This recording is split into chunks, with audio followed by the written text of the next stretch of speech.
Asia 36 1 മുതൽ 22 വരെയുള്ള വാക്യങ്ങൾ. ഹെസക്കിയ രാജാവിൻ്റെ 14 ഭരണവർഷം അസീറിയ രാജാവായ സെന്നാകെരീബ് യൂദയായിലെ സുരക്ഷിത നഗരങ്ങളെല്ലാം ആക്രമിച്ച് പിടിച്ചടക്കി. അസീറിയ രാജാവ് ലാഖീഷിൽ നിന്ന് റബ്ഷേക്കയെ ഒരു വലിയ സൈന്യത്തോടൊപ്പം ജെറുസലേമിൽ ഹെസക്കിയ രാജാവിൻ്റെ നേർക്കയച്ചു. അവൻ അലക്കുകാരൻ്റെ വയലിലേക്കുള്ള പെരുവഴിയിലുള്ള മേൽക്കളത്തിൻ്റെ ചാലിനരികെ നിലയുറപ്പിച്ചു.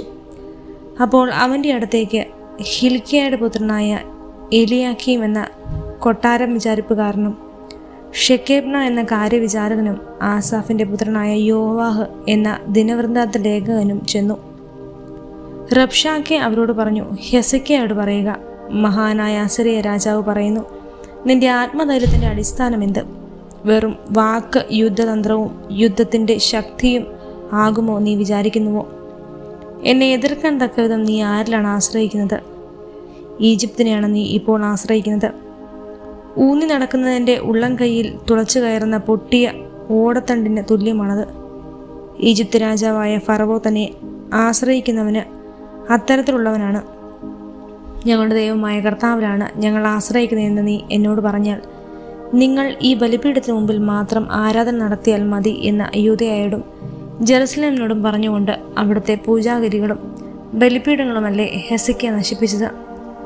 എന്നെ യജമാനായ അസീറിയ രാജാവുമായി പന്തം വയ്ക്കുക. നിനക്ക് വേണ്ടത്ര കുതിരപ്പടയാളികളുണ്ടെങ്കിൽ ഞാൻ 2000 കുതിരകളെ തരാം. രഥങ്ങൾക്കും കുതിരപ്പടയാളികൾക്കും വേണ്ടി ഈജിപ്തിനെ ആശ്രയിക്കുന്ന നിനക്ക് എൻ്റെ യജമാൻ്റെ ഏറ്റവും ചെറിയ ദാസന്മാരിൽപ്പെട്ട ഒരു സേനാനായകനെയെങ്കിലും തിരിച്ചോടിക്കാൻ കഴിയുമോ? കർത്താവിൻ്റെ സഹായമില്ലാതെയാണോ ഈ ദേശത്തെ നശിപ്പിക്കാൻ വേണ്ടി ഞാൻ പുറപ്പെട്ടിരിക്കുന്നത്? കർത്താവിനോട് അരുളി ചെയ്യുന്നു, ഈ ദേശത്തിന് നേരെ ചെന്ന് അതിനെ നശിപ്പിക്കുക. അപ്പോൾ എലിയാക്കീമും ഷെബ്നായും യോവാവും കൂടി റബ്ഷേക്കയോട് പറഞ്ഞു, നിന്റെ ദാസന്മാരോട് ദയവായി അരമായ ഭാഷയിൽ സംസാരിക്കുക, ഞങ്ങൾക്കത് മനസ്സിലാകും. കോട്ടയുള്ള മുകളിലുള്ള ജനം കേൾക്കെ ഞങ്ങൾക്ക് ഹെബ്രായ ഭാഷയിൽ സംസാരിക്കരുത്.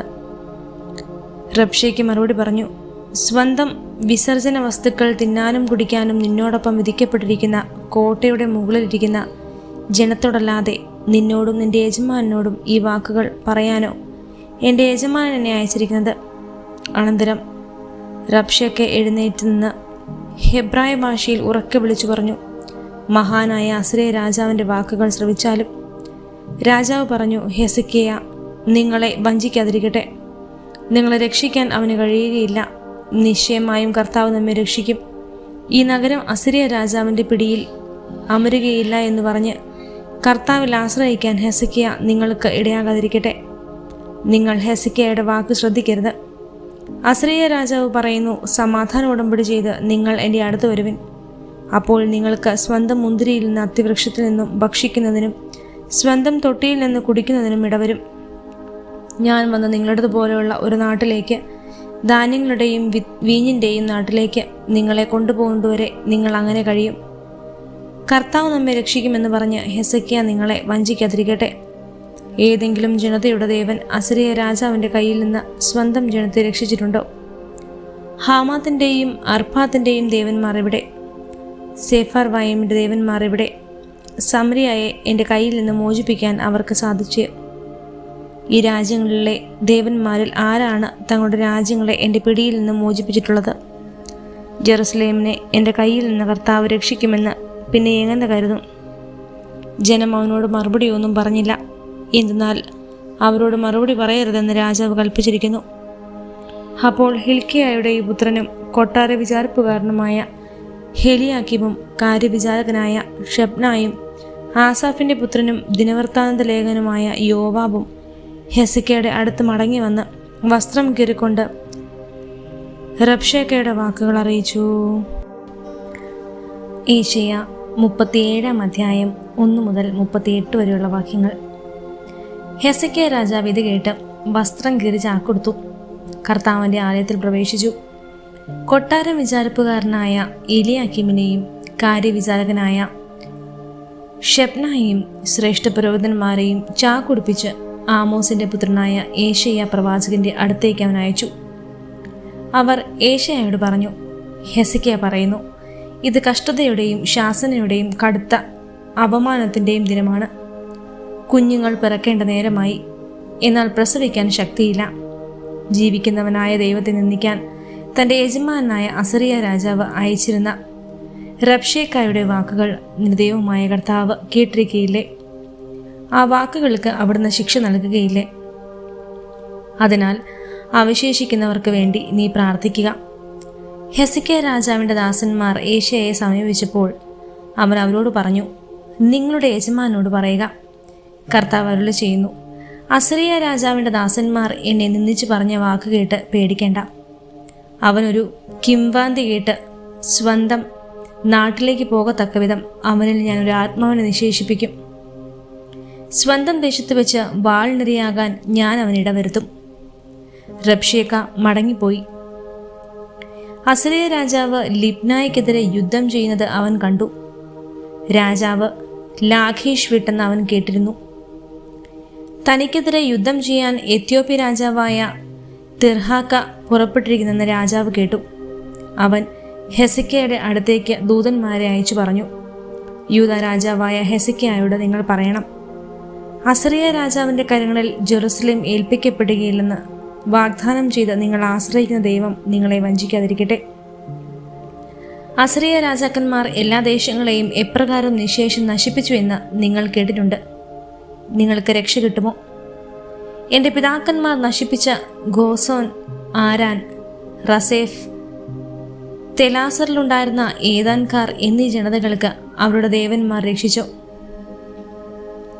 ഹാമാത്തിലെയും അർപ്പാത്തിലെയും സെഫാർവയും നഗരത്തിലെയും ഹേനായിലെയും ഇവായിലെയും രാജാക്കന്മാർ ഇപ്പോൾ എവിടെ? ഹെസക്കിയ ദൂതന്മാരുടെ കയ്യിൽ നിന്ന് കത്ത് വാങ്ങി വായിച്ചു. അവൻ കർത്താവിൻ്റെ ആലയത്തിൽ പ്രവേശിച്ച് അത് അവിടുത്തെ മുമ്പിൽ നിവർത്തിച്ചു വെച്ചു. അവൻ കർത്താവിനോട് പ്രാർത്ഥിച്ചു, സൈന്യങ്ങളുടെ കർത്താവേ, ഇസ്രായേലിന്റെ ദൈവമേ, കെരൂബുകളുടെ മേൽ സിംഹസ്ഥനായിരിക്കുന്നവനെ, അങ്ങാണ്, അങ്ങ് മാത്രമാണ് ഭൂമിയിലെ എല്ലാ രാജ്യങ്ങളുടെയും ദൈവം. ആകാശവും ഭൂമിയും അങ്ങ് സൃഷ്ടിച്ചു. കർത്താവെ, ചെവി ചായച്ച് ശ്രവിക്കണമേ. അങ്ങ് കണ്ണു തുറന്ന് കടാക്ഷിക്കണമേ. ജീവിക്കുന്നവനായ ദൈവത്തെ നിന്ദിക്കാൻ സെനാഖരീബ് അയച്ച സന്ദേശം അങ്ങ് ശ്രവിക്കണമേ. കർത്താവെ, അസറിയ രാജാക്കന്മാർ എല്ലാ ജനതകളെയും അവരുടെ ദേശങ്ങളെയും ശൂന്യമാക്കുകയും അവരുടെ ദേവന്മാരെ അഗ്നിക്കിരയാക്കുകയും ചെയ്തുവല്ലോ. അവർ ദേവന്മാരായിരുന്നില്ല, മനുഷ്യന്റെ കരവേലയായ മരവും കല്ലും മാത്രമായിരുന്നു അവർ. അതുകൊണ്ടാണല്ലോ അവ നശിപ്പിക്കപ്പെട്ടത്. ഞങ്ങളുടെ ദൈവമായ കർത്താവെ, അവൻ്റെ കയ്യിൽ നിന്ന് ഞങ്ങളെ രക്ഷിക്കണമേ. അങ്ങ് മാത്രമാണ് കർത്താവെന്ന് ഭൂമിയിലെ സകല രാജ്യങ്ങളും അറിയട്ടെ. അപ്പോൾ ആമോസിന്റെ പുത്രനായ ഏശയ്യ ഹെസക്കിയായ്ക്ക് ഈ സന്ദേശം അയച്ചു. ഇസ്രായേലിന്റെ ദൈവമായ കർത്താവ് അരുളി ചെയ്യുന്നു, അസറിയ രാജാവായ സെനാഖരീബിനെ സംബന്ധിച്ച് നീ എന്നോട് പ്രാർത്ഥിച്ചു. അവനെക്കുറിച്ച് കർത്താവ് അരുളി ചെയ്യുന്നു, കന്യകയായ സിയോൻ പുത്രി നിന്നെ വെറുക്കുകയും നിന്ദിക്കുകയും ചെയ്യുന്നു. ജെറുസലേം പുത്രി പരിഹാസപൂർവ്വം നിന്റെ പിന്നാലിൽ തലയാട്ടുന്നു. ആരെയാണ് നിന്ദിക്കുകയും ശകാരിക്കുകയും ചെയ്തത്? ആർക്കെതിരെയാണ് നീ ഉച്ചത്തിൽ സംസാരിക്കുകയും അഹങ്കാരത്തോടെ കണ്ണുകൾ ഉയർത്തുകയും ചെയ്തത്? ഇസ്രായേലിന്റെ പരിശുദ്ധനെതിരായി. നിന്റെ ദാസന്മാർ വഴി നീ കർത്താവിനെ നിന്ദിച്ചു പറഞ്ഞു. എൻ്റെ അനേകം രഥങ്ങളുമായി ഞാൻ പർവ്വതങ്ങളുടെ മുകളിലും ലെബനോന്റെ വിദൂര ശിഖരങ്ങളിലും കയറി. അതിൻ്റെ ഉയർന്ന ദേവദാരുക്കളെയും വിശിഷ്ടമായ സരളമരങ്ങളെയും ഞാൻ വെട്ടിവീഴ്ത്തി. അതിൻ്റെ വിദൂരമായ കൊടുമുടിയിലും ഇടതെങ്ങി വളരുന്ന വനത്തിലും ഞാൻ കടന്നു ചെന്നു. ഞാൻ കിണറുകൾ കുഴിച്ച് വെള്ളം കുടിച്ചു. എൻ്റെ ഉള്ളങ്കാൽ കൊണ്ട് ഈജിപ്തിൽ നദികളെല്ലാം ഞാൻ വറ്റിച്ചു കളഞ്ഞു. ഞാനിത് പണ്ടേ നിശ്ചയിച്ചതാണെന്ന് നീ കേട്ടിട്ടില്ലേ? പണ്ടേ നിശ്ചയിച്ചത് ഞാൻ ഇപ്പോൾ നടപ്പിലാക്കുന്നു. നീ സുരക്ഷിത നഗരങ്ങളെ തകർത്ത് നാശകൂമ്പാരമാക്കും. അപ്പോൾ അതിലെ നിവാസികൾ ശക്തി അപേക്ഷിച്ച് ആകുലരും പരിഭ്രാന്തരുമാകും. അവർ വയലിലെ സസ്യങ്ങൾ പോലെയും ഇളം പുല്ല് പോലെയും വളരുന്നതിന് മുൻപേ ഉണങ്ങിപ്പോകുന്ന പുരപ്പുറത്തെ പുല്ലുപോലെയുമായി തീരും. ഇതെല്ലാം ഞാൻ പണ്ട് നിശ്ചയിച്ചതാണ്. നിന്റെ പ്രവൃത്തികളും വ്യാപാരങ്ങളും നീ എൻ്റെ നേരെ കോപിക്കുന്നതും ഞാൻ അറിയുന്നു. നീ എന്നോട് കോപിക്കുകയും നിന്റെ അഹങ്കാരം ഞാൻ അറിയുകയും ചെയ്തുകൊണ്ട് ഞാൻ എൻ്റെ കൊളുത്ത് നിന്റെ മൂക്കിലും കടിഞ്ഞാൺ നിന്റെ വായിലുമിട്ട് വന്ന വഴിക്ക് തന്നെ നിന്നെ തിരിച്ചു ഓടിക്കും. ഇത് നിങ്ങൾക്ക് അടയാളമായിരിക്കും. ഈ വർഷം സ്വയം വളരുന്നത് ഭക്ഷിക്കുക. 2-ാം വർഷം അങ്ങനെ തന്നെ ചെയ്യുക. 3-ാം വർഷം വിത്ത് വിതയ്ക്കുകയും കൊയ്യുകയും മുന്തിരിത്തോട്ടം നട്ടുപിടിപ്പിക്കുകയും അവയുടെ ഫലം ആസ്വദിക്കുകയും ചെയ്യുക. യൂദയുടെ ഭവനത്തിൽ അവശേഷിക്കുന്നവർ വീണ്ടും വേരുപിടിക്കുകയും ഫലം പുറപ്പെടുവിക്കുകയും ചെയ്യും. ജെറുസലേമിൽ നിന്നൊരു അവശിഷ്ട ഭാഗം പുറപ്പെടും. സിയോൻ പർവ്വതത്തിൽ നിന്ന് അതിജീവിക്കുന്നവരുടെ ഒരു ഗണവും. സൈന്യങ്ങളുടെ കർത്താവിൻ്റെ തീഷ്ണത ഇത് നിവൃത്തിയാക്കും. അസീറിയ രാജാവിനെ കുറിച്ച് കർത്താവ് അരുളി ചെയ്യുന്നു, അവൻ ഈ നഗരത്തിലേക്ക് വരികയോ ഇതിനെതിരെ അമ്പെയ്യുകയോ ചെയ്യുകയില്ല. പരിചയുമേന്തി വന്ന് ഇതിനെതിരെ ഉപരോധ വലയം നിർമ്മിക്കുകയില്ല. വന്ന വഴിയിലൂടെ തന്നെ അവൻ തിരിച്ചു പോകുമെന്നും നഗരത്തിൽ പ്രവേശിക്കുകയില്ലെന്നും കർത്താവ് അരുളി ചെയ്യുന്നു. എനിക്ക് വേണ്ടിയും എൻ്റെ ദാസനായ ദാവീദിനു വേണ്ടിയും ഞാൻ ഈ നഗരത്തെ സംരക്ഷിക്കും. കർത്താവിൻ്റെ ദൂതൻ അസീറിയക്കാരുടെ പാളയത്തിൽ കടന്ന് 1,80,000 പേരെ വധിച്ചു. അതിരാവിലെ ഉണർന്നപ്പോൾ അവരെല്ലാവരും മരിച്ചു കിടക്കുന്നത് കണ്ടു. അപ്പോൾ അസീറിയ രാജാവായ സെന്നാകരീബ് തിരിച്ചുപോയി നിനവയിൽ വസിച്ചു. തൻ്റെ ദേവനായ നിസ്രോക്കിൻ്റെ ക്ഷേത്രത്തിൽ ആരാധന നടത്തുമ്പോൾ അവനെ പുത്രന്മാരായ അദ്രാമിലേക്ക് ഷരേസർ എന്നിവർ ചേർന്ന് വാളുകൊണ്ട് വധിച്ചിട്ടു. അരാറാത്തിൻ്റെ ദേശത്തേക്ക് ഓടി രക്ഷപ്പെട്ടു. അവനു പകരം പുത്രനായ ഏസാർഹദോൻ ഭരണമേറ്റു.